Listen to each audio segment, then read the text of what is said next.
I was feeding cattle before sunrise, the sky still black and heavy, the air smelling of frost and feed, when something bright caught my eye where it didn't belong.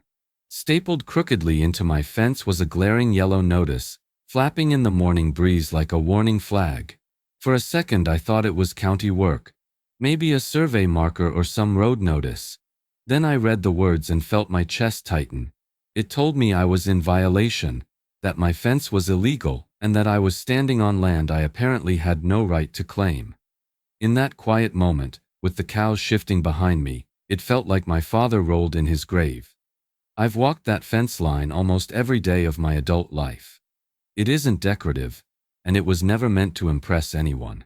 It's sturdy, sun-bleached wood and wire, built to hold livestock and mark boundaries my family settled long before anyone here talked about homeowners associations. My father showed me those boundaries when I was a boy, pointing with his calloused hand and saying, "This is ours, son. You respect it, and you protect it." That fence carries those words in every post. Seeing a stranger's notice nailed into it felt like watching someone scrawl graffiti on a gravestone. The notice itself looked official enough to make your stomach drop.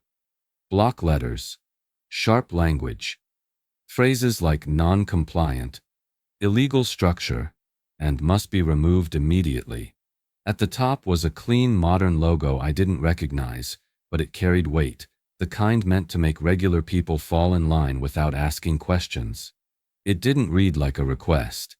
It read like an order. The tone was cold, confident, and completely uninterested in the history beneath its feet. What hit me hardest wasn't fear. It was disbelief. This land fed my grandparents, raised my parents, and put food on my own table for decades. Every acre, every bend in the gravel road, every fence post had a memory tied to it. I could still hear my dad explaining why the road curved the way it did, because he and his brothers laid it themselves to avoid flooding. Now, on a random morning, someone I'd never met was telling me I didn't belong here. I stood there longer than I should have, the notice crinkling under my fingers as anger settled in slow and steady. Not shouting anger, not reckless anger, but the kind that sinks deep and stays. The kind men my age recognize. The kind that comes when you realize this isn't a mistake. This is someone testing how much you'll tolerate. As the sun finally broke the horizon, I read the signature at the bottom. A neat, confident name. HOA President, Linda Whitmore. I didn't pull the notice down right away. I left it there while I finished my chores, while the morning moved on like it always had, indifferent to threats printed on cheap paper. But everything felt different. Every creak of the fence sounded louder. Every tire track on the gravel road felt watched. By the time my eyes headed back toward the house, I knew this wasn't going to be settled with a polite conversation. Someone had decided they could rewrite my history without ever asking my name, and that realization followed me inside, heavy as a storm cloud. And deep down, I understood that whoever sent it believed authority mattered more than roots, more than sweat, more than the quiet promises fathers pass down to their sons on land like this in America today still. I walked into that HOA meeting thinking I'd explain a misunderstanding. I walked out realizing I was dealing with people who didn't care who owned what. I had showered, changed boots, and put on a clean jacket. Not because I felt I owed anyone an explanation, but because that's how I was raised. When you show up to resolve something, you show respect first. The building itself felt foreign to me, all glass doors, polished floors, and printed posters about community harmony, none of it reflecting the land it sat on. I took a seat in the back, hat in my hands, waiting my turn like I had my whole life. The contrast couldn't have been sharper. I grew up measuring days by weather and work, not meeting agendas and procedural rules. Around me were rows of padded chairs, filled with people who looked comfortable indoors, people whose idea of land was a plot number on a map. At the front sat Linda Whitmore. She was composed, perfectly dressed, and practiced in the way she smiled without warmth. Everything about her felt rehearsed, like she had already decided how this meeting would end before it even began. When my issue came up, Linda spoke first, not to me, but about me. She described my fence as a compliance concern and my property as subject to review. Her words were smooth, confident, and detached from reality. When I stood to speak, she didn't look at me right away. She glanced at the board instead, as if asking permission to allow me to talk. I cleared my throat and started explaining that my family owned the land, that the fence predated the HOA, that there had never been an easement. I didn't get far. I was interrupted almost immediately. A board member asked me to stay on topic. Linda cut in, correcting my phrasing, reframing ownership as your understanding of ownership. That word stuck with me. Understanding. As if deeds, surveys, and decades of taxes were just opinions. Each time I tried to clarify, someone spoke over me. The rules were clear. Authority spoke uninterrupted. The truth waited its turn, if it was allowed at all. There was something else in the room I hadn't expected. Disrespect, quiet but sharp. Not shouted, not obvious, but there in the way my age was dismissed, in the way my work clothes were glanced at and judged. I caught neighbors looking down or away, people I'd waved to for years suddenly unwilling to meet my eyes. Silence became a form of agreement, and I realized how alone I was in that room. By the time Linda leaned forward and announced that daily fines would begin increasing until I complied, the imbalance was undeniable. This wasn't about offense. It was about control. And as the meeting adjourned, I understood something clearly for the first time. This was only beginning, and they believed pressure would make me fold. The fines weren't about money. They were about breaking me down one envelope at a time. The first certified letter showed up less than a week after that HOA meeting. Thick paper, official stamps, the kind of envelope you don't open casually. I stood at the kitchen counter turning it over in my hands, already knowing what it would say. When I finally read it, the language was still polite on the surface, but sharper underneath. Notice of violation. Failure to comply. A dollar amount printed neatly at the bottom, like a warning shot rather than a demand. Then another letter came the following week, and another after that. Always certified, always heavier in tone. What started as violation slowly shifted to enforcement. The words changed, but the message stayed the same: comply or be punished. Each envelope felt less like paperwork and more like a test of endurance. They weren't asking me to remove a fence anymore. They were daring me to resist. By the third letter, the word lien appeared for the first time. It sat there on the page, small but loaded, and it brought back memories I hadn't thought about in years. I remembered neighbors losing farms in the 80s, watching foreclosure notices hammered into doors the same way that yellow notice had been stapled into my fence. I remembered my father standing quiet at the table, doing math late into the night, determined that wouldn't be us. Seeing that word again made my stomach tighten in a way only men who've worked land can understand. Around the same time, Linda Whitmore started emailing me directly. Her tone dropped the professional mask and hardened into something colder. No greetings, no courtesy. Just short, clipped sentences reminding me of deadlines and consequences. She wrote as if ownership were already decided, as if resistance itself was proof of guilt. Every message ended with the same assumption, that eventually I would give in, apologize, and comply. What bothered me almost as much as the letters was what I started noticing around town. Conversations stopped when I walked into rooms. A couple neighbors asked casually if everything was okay with the HOA.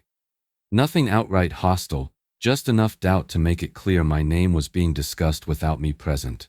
Authority has a way of shaping opinion long before facts ever enter the room. Sleep didn't come easy during those weeks.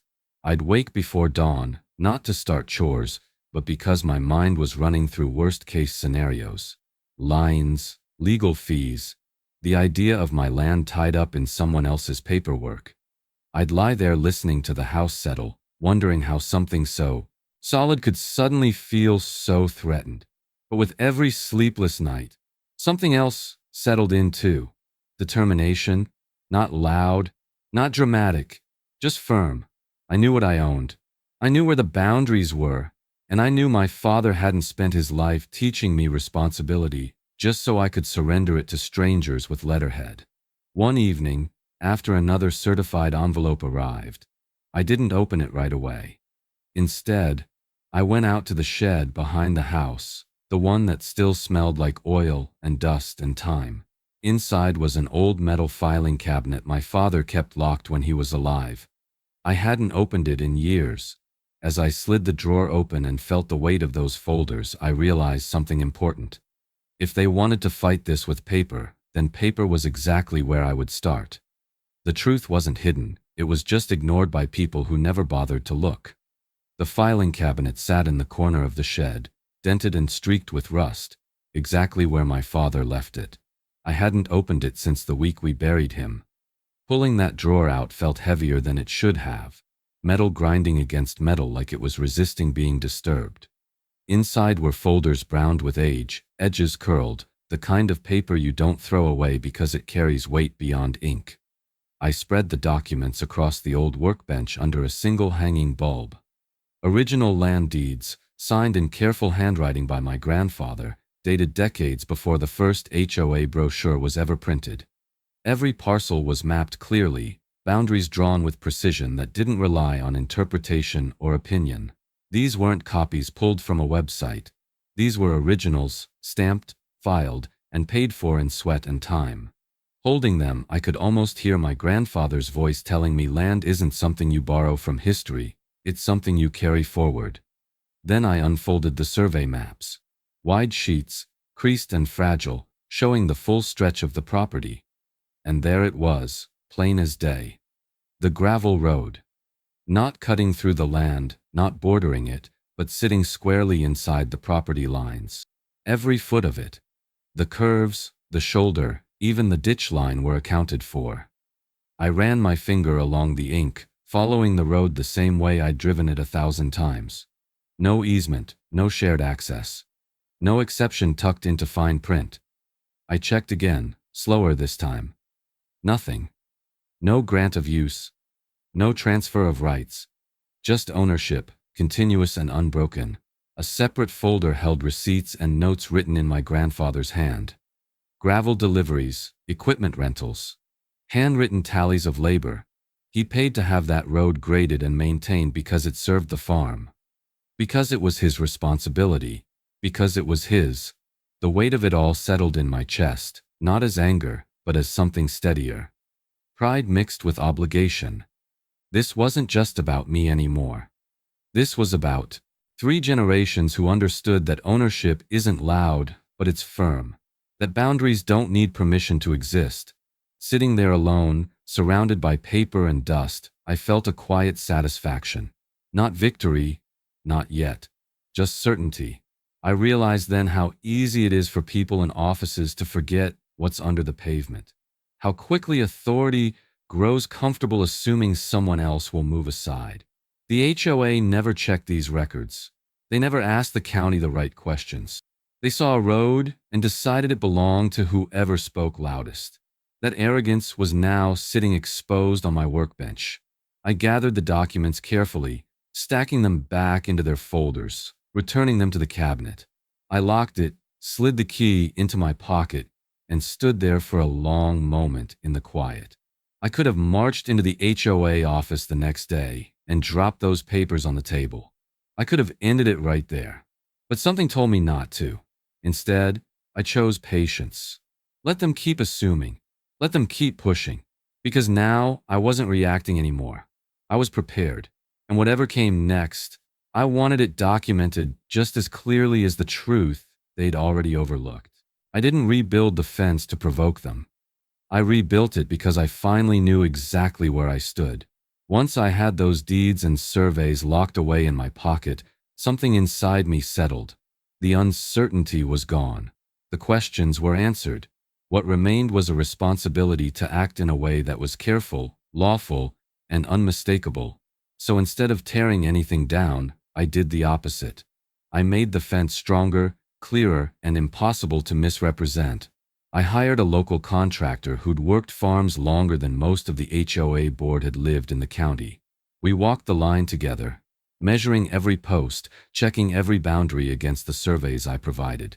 There was no rush, no shortcuts. The upgraded fence followed agricultural code to the letter, set cleanly inside my property line, taller where it needed to be, reinforced where time had weakened it. When it was done, it looked exactly like what it was meant to be. A clear, lawful boundary, not a provocation. Along the fence line, I installed signage. Simple, direct, and respectful. Private property. No unauthorized access. Nothing threatening, nothing dramatic, just statements of fact. I placed them where anyone using the road could see them plainly, not hidden, not sneaky. If someone crossed that line now, they couldn't claim ignorance. The truth was posted right in front of them. I also added security cameras, something I never thought I'd need on land that had always relied on trust and common sense. But trust had already been broken. The cameras covered the road, the fence, and the access points, recording quietly, 24 hours a day. I didn't announce them. I didn't make a show of it. I just let them sit there, blinking softly, doing their job.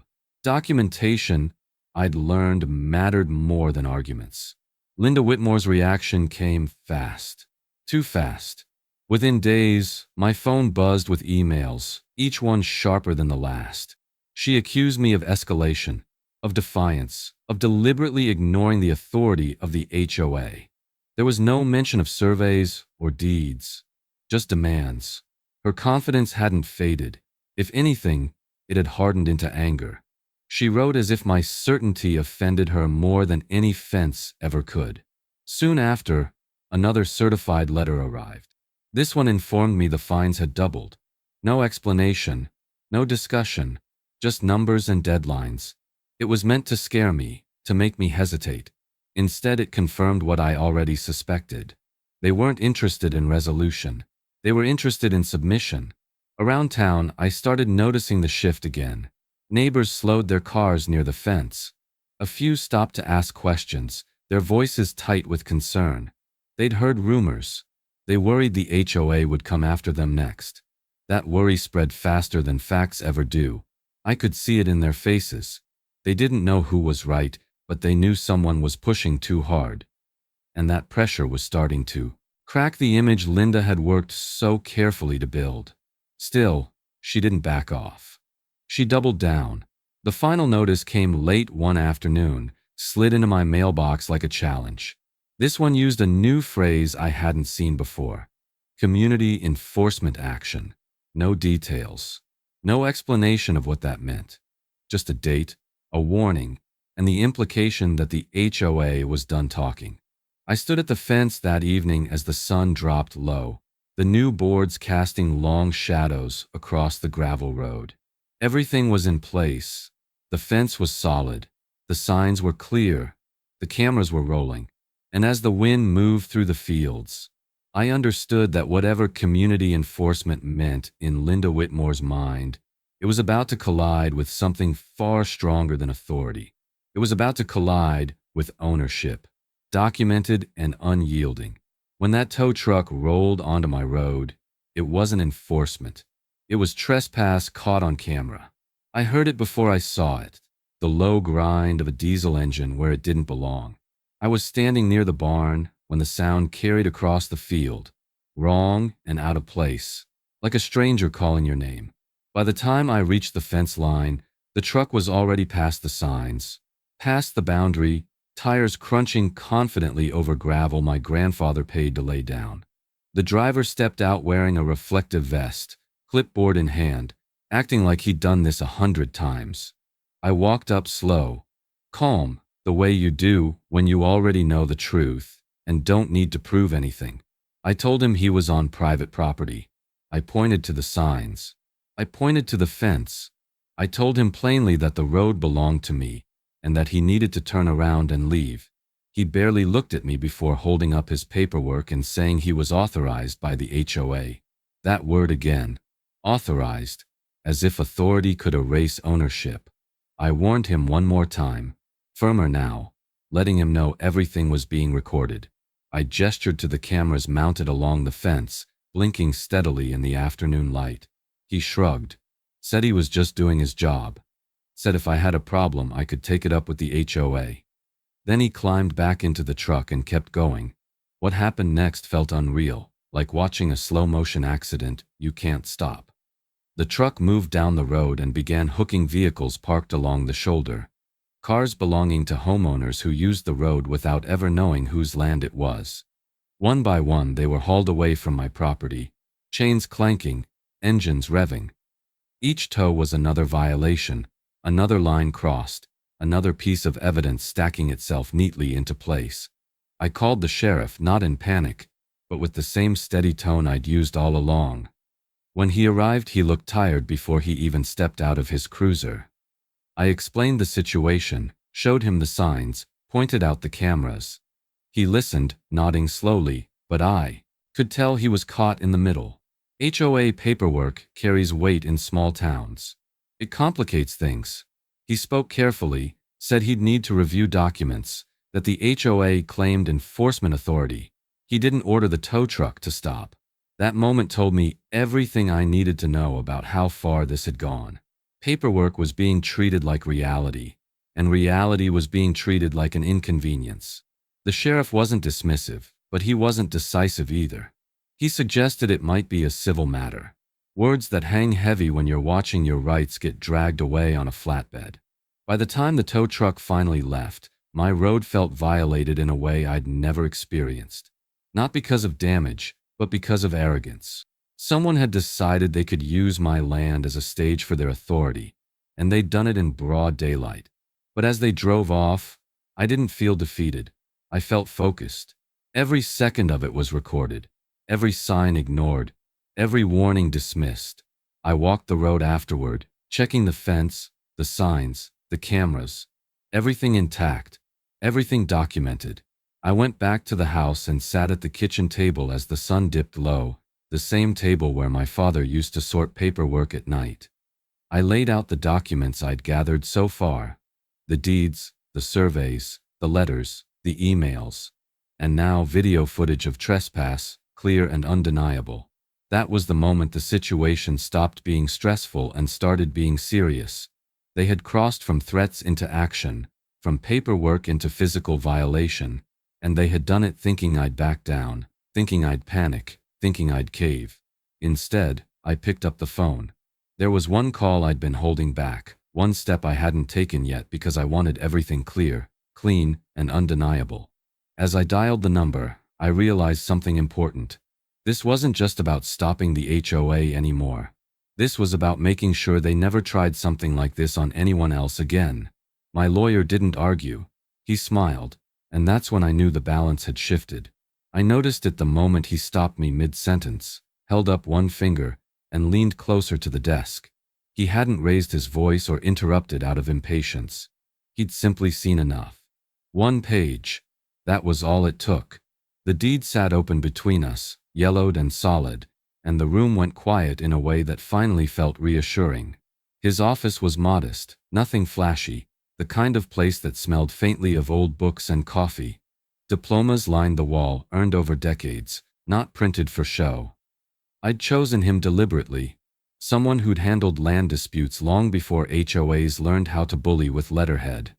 As he flipped through the documents, his expression never tightened. No frown, no concern.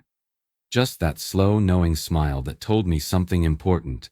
This wasn't the uphill battle Linda Whitmore thought it was. He asked a few questions. Careful ones. Who authorized the towing? How often the fines escalated? Whether I'd warned them they were trespassing. I answered calmly, sliding the emails and certified letters across the desk, followed by still images pulled from the security footage. When he saw the tow truck crossing the posted signs, his smile faded, replaced by focus. Not worry. Precision. He leaned back and started outlining what had actually happened, stripping away the HOA language until only the facts remained. Trespass, clear and repeated.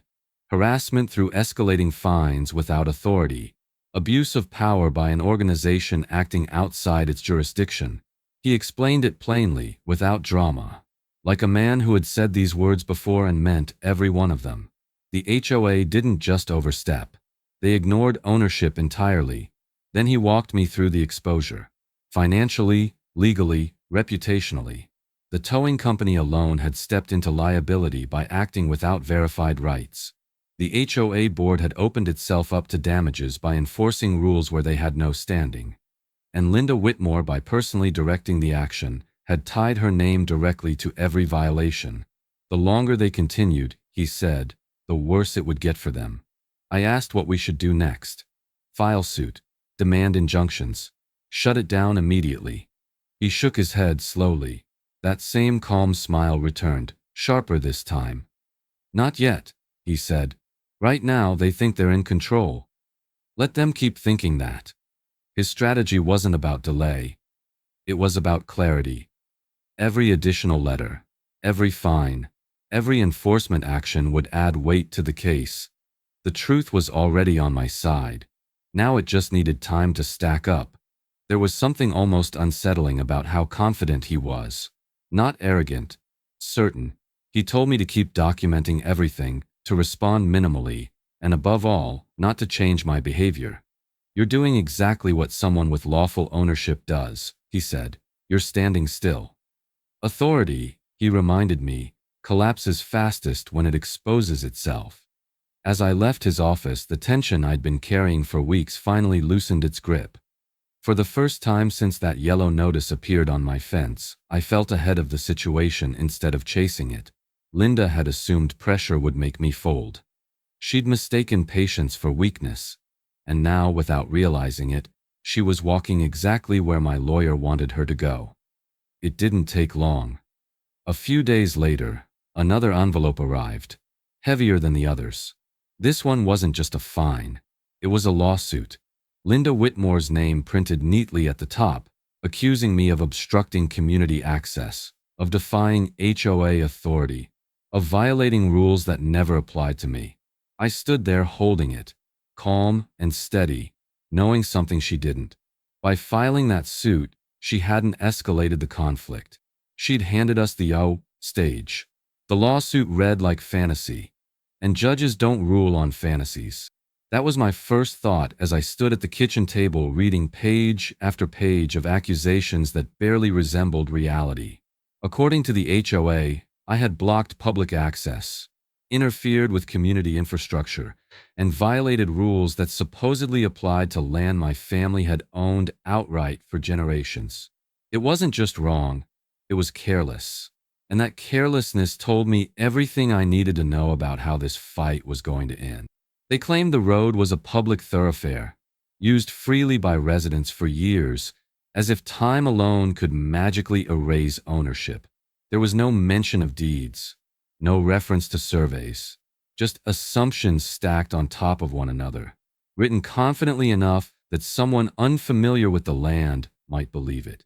Linda Whitmore's name appeared again and again, attached to statements that read less like verified facts and more like something she wished were true. My lawyer went through the filing line by line, calm as ever. He pointed out what wasn't there, which mattered more than what was. No easement cited, no county record referenced, no legal basis explaining how private property had somehow become public without paperwork, payment, or permission. They're counting on the idea that no one will look too closely, he said. That's a mistake. Then discovery began, and the story changed fast. Once records were requested and internal communications were pulled, the confidence in their lawsuit started to crack. Emails between HOA board members showed they never confirmed ownership before acting.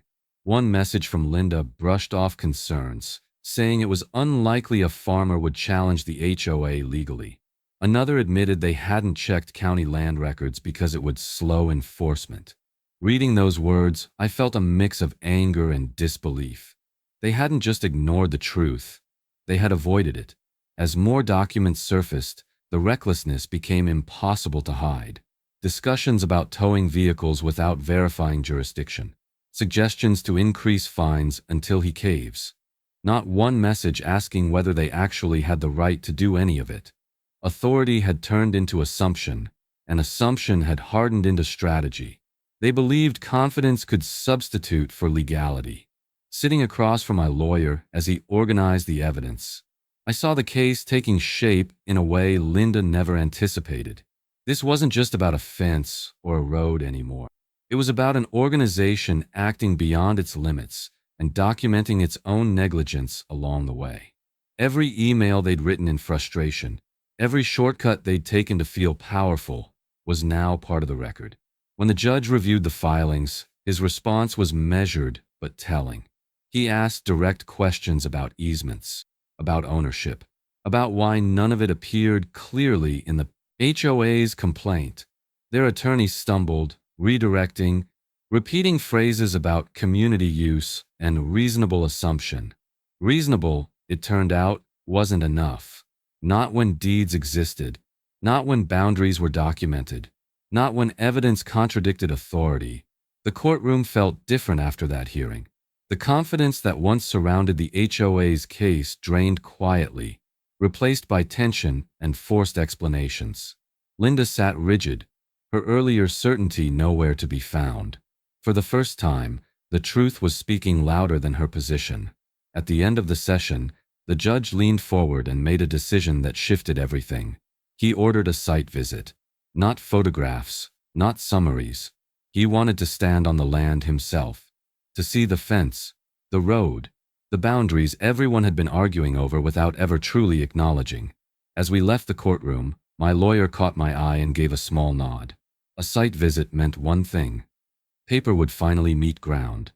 And once that happened, there would be no room left for fantasy. When the judge stood where my father once stood, the argument ended without a word spoken. It wasn't dramatic. There were no raised voices or sharp exchanges. Just the sound of boots on gravel and the quiet shift that happens when truth no longer needs defending. The morning of the site visit was clear and cool. The kind of day my father used to say was good for seeing things as they really are. The judge arrived with his clerk, the attorneys, a county surveyor, and more onlookers than I expected. Neighbors stood at a distance, pretending to mind their business while watching closely. Linda Whitmore arrived last, stepping carefully out of her car, dressed for court rather than dirt. She didn't look around much. She didn't need to. Everything she'd argued about was right there in front of her. The surveyor was the first to speak. He unrolled his maps on the hood of his truck, weighting the corners against the breeze. He explained the property lines in plain language, pointing to markers driven into the ground decades ago. He walked the fence line, measuring, confirming, matching ink on paper to steel and soil. Every step matched the records. Every boundary landed exactly where my family had always said it did. Then we moved to the road. The gravel stretched out clean and familiar, curving gently just as my grandfather designed it to avoid runoff. The surveyor showed where it sat entirely inside my property lines, not touching HOA land at any point. He explained there was no recorded easement, no right-of-way, no shared access agreement. The judge listened without interrupting, nodding occasionally, asking short, precise questions. The answers were direct, uncomplicated, final. The HOA attorney tried to speak up, gesturing toward the road, repeating phrases about community use and assumed access. But standing there, those words sounded thin. He fumbled through explanations, referencing convenience instead of law.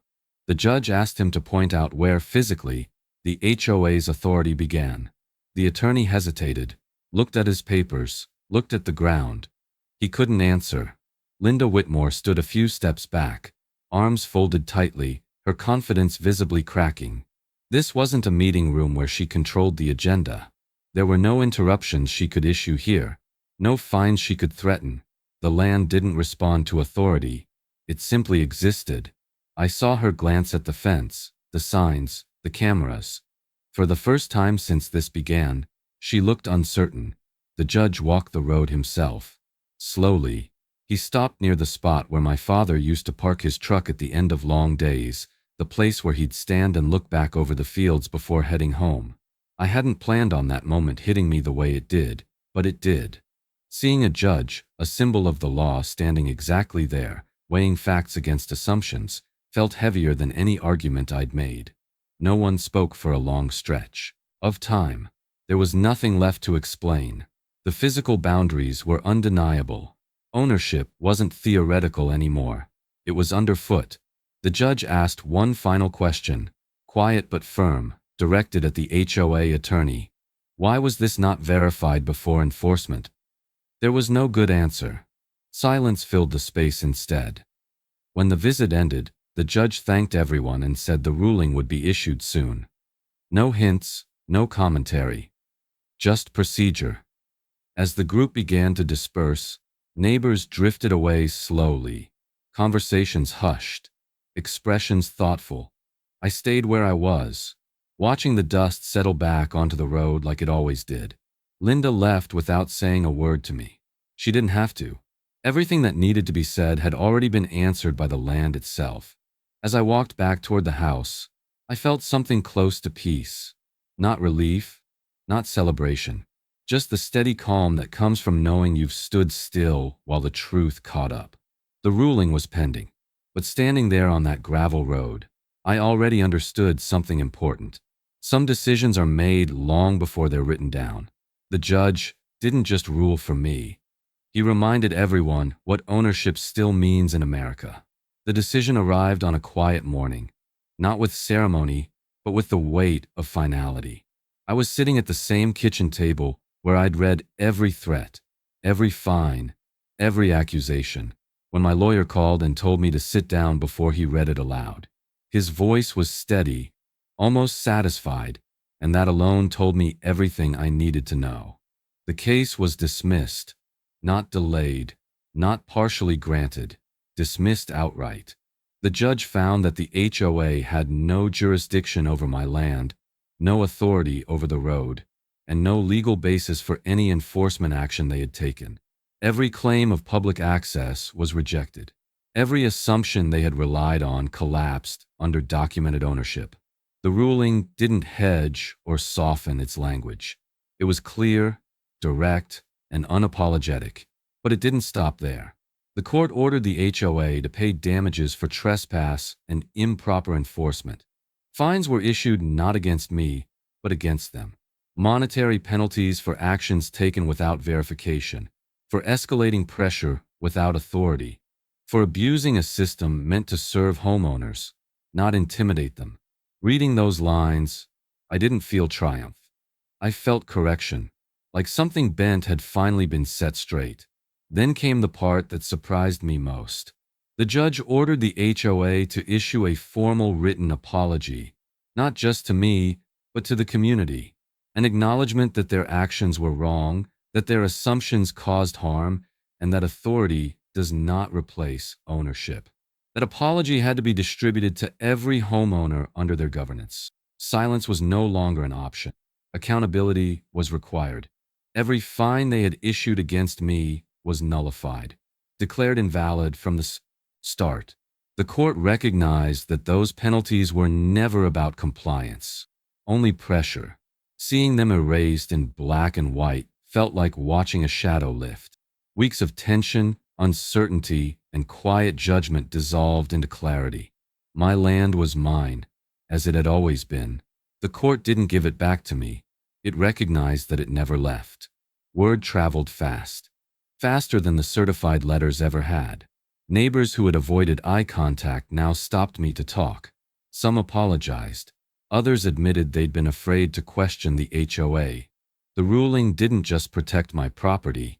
It gave people permission to ask questions again, to remember that rules have limits, that power has boundaries.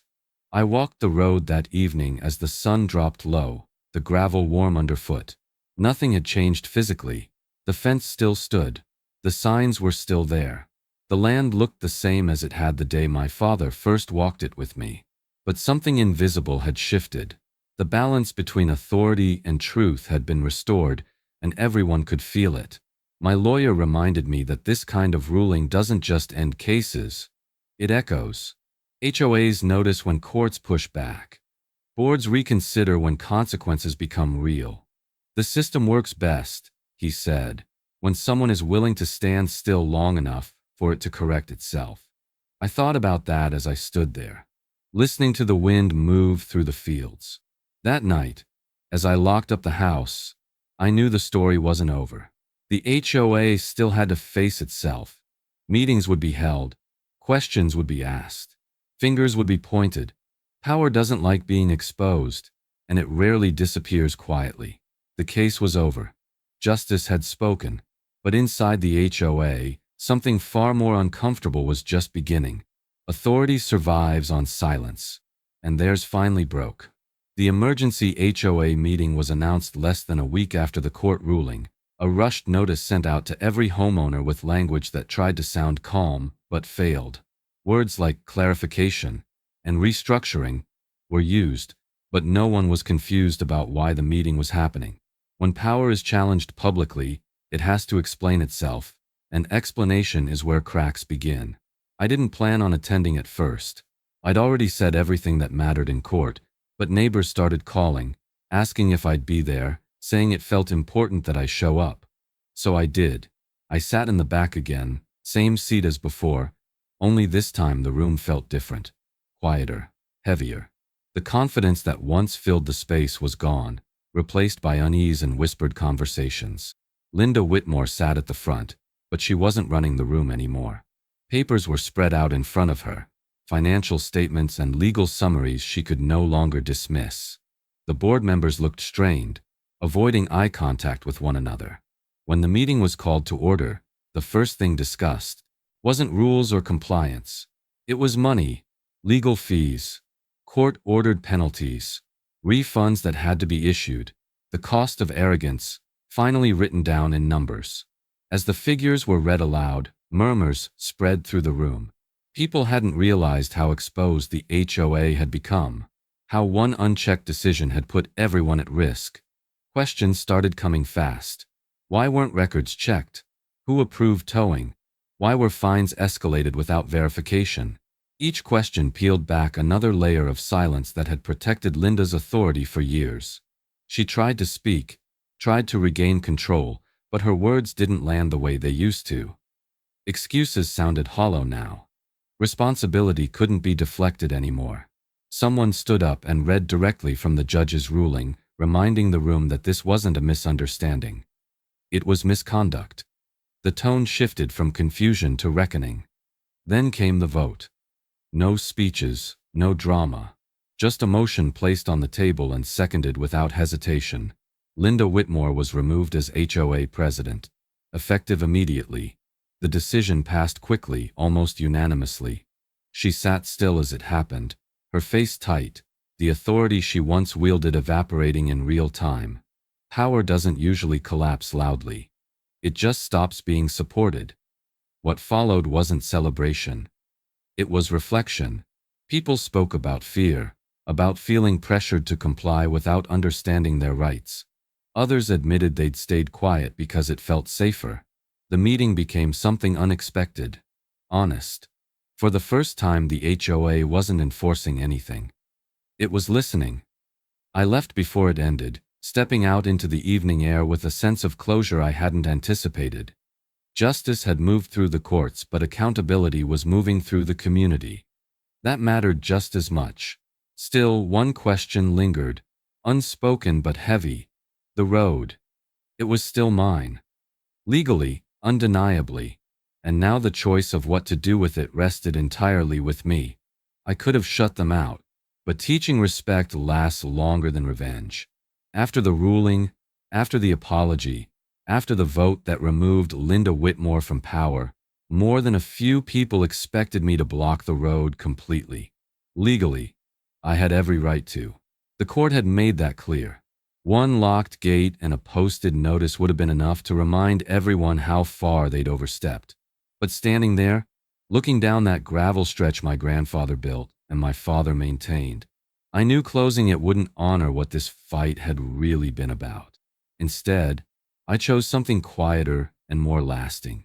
With my lawyer's help, I drafted formal access agreements, written, recorded, and specific. Limited use, clear boundaries, no assumptions. Anyone who needed access would have it, but only under terms that respected ownership and responsibility. No more casual entitlement. No more pretending history didn't exist. The road would stay open, but it would no longer be misunderstood. The fence stayed right where it was, not as a threat, not as a barrier, but as a marker, a reminder that boundaries matter, even when they are inconvenient. The sign stayed too, simple statements of fact. Over time, people stopped noticing them because they stopped challenging them. That's how order is supposed to work. What mattered most to me was legacy. My father didn't raise me to win arguments. He raised me to stand my ground without becoming bitter. He believed land teaches patience, that justice doesn't always need noise to be real. By choosing agreement over closure, I wasn't giving anything up. I was preserving the lesson. That respect comes from clarity, not force. Neighbors slowly returned to normal. Conversations felt easier. Trust rebuilt itself, not because everyone suddenly agreed, but because everyone finally understood where the lines were. The HOA learned something too, whether they admitted it or not. Authority doesn't come from titles or threats. It comes from knowing your limits and respecting the ones that existed long before you arrived. This wasn't loud justice. There were no headlines, no victory lap, just a man standing on land his family paid for, protected by truth, documents, and the willingness to say no when it mattered. That's a very American kind of justice. Quiet, firm, enduring. Some lessons only come when someone finally says no. If you're watching this and you've ever felt pushed aside on your own land, remember this. Your history matters. Know your rights. Keep your records. And never assume authority knows more than ownership. Share this story so others don't have to learn the hard way.